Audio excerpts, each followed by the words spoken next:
I want to talk more about China's move to raise interest rates, a move it made on Christmas Day. We're going to bring in Fred Neumann. He's joining us. He is senior Asia economist at HSBC. He's with us on the phone right now from Hong Kong. Fred, thanks so much for joining us. Were you surprised by the Christmas Day timing? I mean, this is the second move by China since mid-October. We were not terribly surprised by this particular move. In fact, we think that more needs to be done in China to temper price pressures. We saw a very high inflation reading, over 5%, for example, in November. And all the indications are that inflation expectations are running wild in China. The BBOC, for example, has done a survey showing that inflation expectations are now the highest within a decade. So more needs to be done here, and this is just an initial step. So do you think, Fred, that most of it is going to be front-loaded? That seems to be the consensus view, meaning that we could see 2 or 3 or even 4 more moves in the first half of the new year.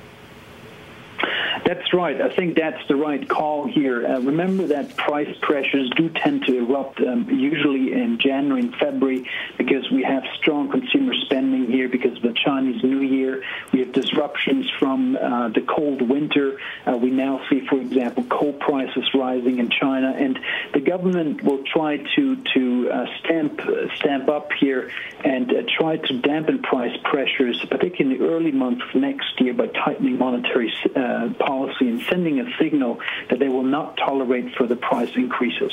So you mentioned these price increases, and we know one area that has been hitting the average Chinese person a lot is actually food prices. Do you think that the Chinese government is worried about social unrest? I think that's always in the background. And remember, in mid-2008, with a strong surge in food prices in China, and there were some rumors of unrest across the country. And I think the Chinese, therefore, are taking this issue very seriously. They already released, for example, some stocks of some staples in order to temper price pressures in the food segment.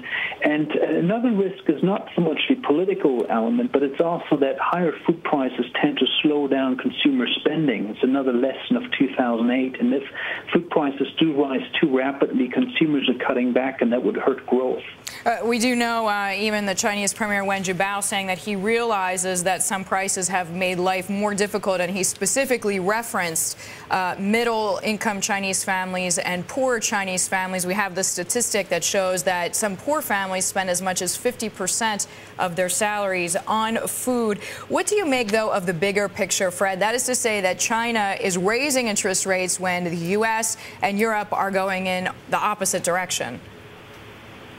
Well, this is the old dilemma for Asia. That is, we need to raise interest rates here. We need to tighten monetary policy because inflation is really becoming an issue, not just in China, but across Asia, including, for example, places like India.